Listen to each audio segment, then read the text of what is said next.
ಅರೆ ಕಡಿಮೆ ಹಾಕು ಆದ್ರೆ ಅಸ್ಲಿ ಹಾಕು. MDH ಕಾಶ್ಮೀರಿ ಕೆಂಪು ಮೆಣಸಿನ ಪೌಡರ್. ಇನ್ನು ಕಮಲ್ ಹಾಸನ್ ಚಿತ್ರ ಬಾನ್ಗೆ ಕನ್ನಡಿಗರು ಮಹಾ ಸಮರವನ್ನೇ ಸಾರಿದ್ದಾರೆ. ಟ್ರಗ್ ಲೈಫ್ ಸಿನಿಮಾ ಬಿಡುಗಡೆ ಮಾಡದೇ ಇರೋದಕ್ಕೆ ನಿರ್ಧಾರ ಮಾಡೋದಕ್ಕೆ ಮುಂದಾಗಿದ್ದಾರೆ. ಸಿನಿಮಾ ಬಾನ್ಗೆ ರಾಜ್ಯ ಸರ್ಕಾರ ಸಂಪೂರ್ಣ ಬೆಂಬಲವನ್ನ ನೀಡ್ತಾ ಇದೆ. ಕರ್ನಾಟಕ ಚಲನಚಿತ್ರ ವಾಣಿಜ್ಯ ಮಂಡಳಿಗೆ ಸರ್ಕಾರದ ಬೆಂಬಲ ಕೂಡ ಇದೆ. ಕನ್ನಡದ ವಿಚಾರವಾಗಿ ಎಲ್ಲರೂ ಗಟ್ಟಿಯಾಗಿ ನಿಲ್ಲೋದಕ್ಕೆ ಸಿಎಂ ಸೂಚನೆ ಕೊಟ್ಟಿದ್ದಾರೆ.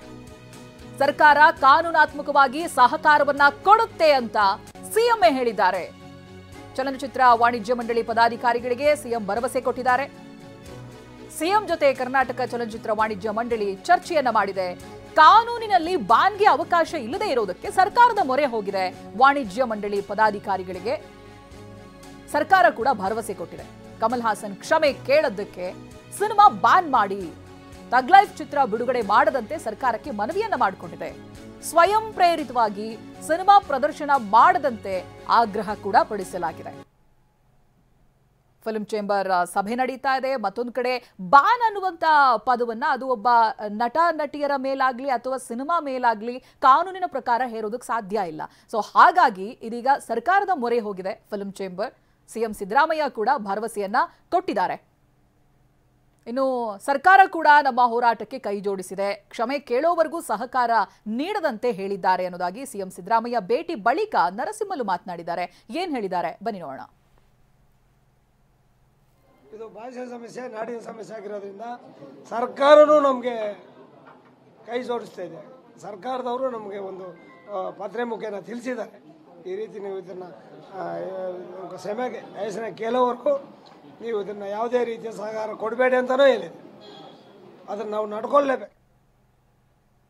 ಇನ್ನು ಕಮಲ್ ಹಾಸನ್ಗೆ ನಾನು ಮೆಸೇಜ್ ಕಳಿಸಿದ್ದೀನಿ, ಕ್ಷಮೆ ಕೇಳುವಂತೆ ನಾನು ಮೆಸೇಜ್ ಕಳಿಸಿದ್ದೀನಿ ಅಂತ ಟಿವಿ9 ನಿರ್ದೇಶಕ ರಾಜೇಂದ್ರ ಸಿಂಗ್ ಬಾಬು ಹೇಳಿಕೆಯನ್ನ ಕೊಟ್ಟಿದ್ದಾರೆ.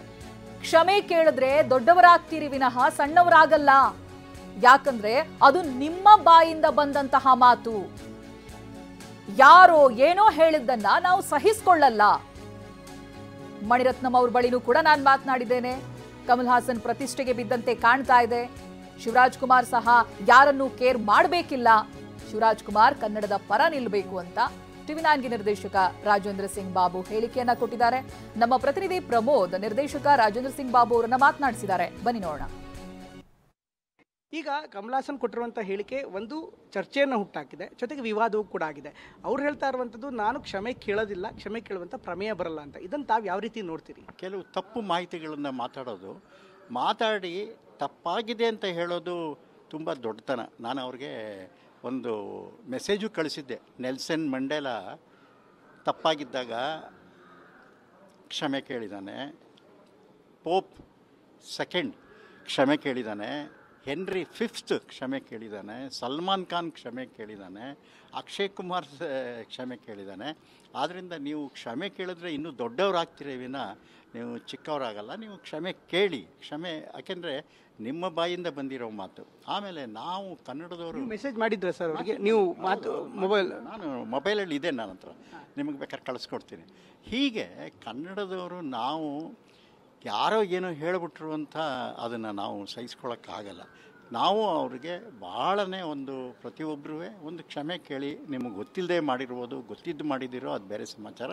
ಆದ್ದರಿಂದ ಅವರು ಆ ಉದ್ದಟತನ ಇದಿಲ್ಲ, ನಾನು ಕ್ಷಮೆ ಕೇಳಲ್ಲ ಅನ್ನೋದಿದೆಯಲ್ಲ, ಅಲ್ಲಿ ಮನುಷ್ಯ ಸ್ವಲ್ಪ ತುಂಬ ಗಟ್ಟಿಯಾಗಿಬಿಟ್ರು ಆ ವಿಚಾರದಲ್ಲಿ ಅನ್ಸ್ ಕಾಣಿಸುತ್ತೆ.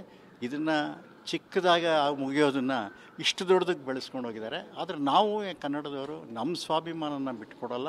ನೀವು ಕಮಲ್ ಹಾಸನ್ ಮುಖ ಒಂದು ಕಡೆಗಾದ್ರೆ ಮಣಿರತ್ನಂ ಅವರ ನಿರ್ದೇಶಕತ್ವವನ್ನು ಕೂಡ ನೋಡಬೇಕಾಗತ್ತೆ.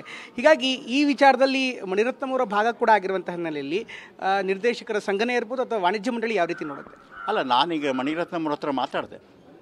ಮಣಿರತ್ನಂ ಅವ್ರ ಹತ್ರ ಪರ್ಸ್ನಲ್ಲಾಗಿ ನಾನು ಫೋನ್ನಲ್ಲಿ ಮಾತಾಡಿ, ನೋಡಿ ಇದು ತುಂಬ ವಿಷಯ ದೊಡ್ಡದಾಗಿ ಬೆಳೀತಾ ಇದೆ, ಒಂದು ಹೇಳಿರೋದನ್ನು ಅವ್ರು ವಾಪಸ್ ತೊಗೊಂಡು ಒಂದು ರಿಗ್ರೆಟ್ ಮಾಡಿದ್ರೆ ಈ ವಿಲ್ ಬಿ ಎ ಗ್ರೇಟ್ ಅಂತಲೇ ಹೇಳಿದೆ. ಅದು ಪಾಪ ಅವ್ರಿಗೂ ಅದು ಗೊತ್ತಿದೆ, ಯಾರಿಗೆ ಮಣಿರತ್ನಂ ಅವ್ರಿಗೂ.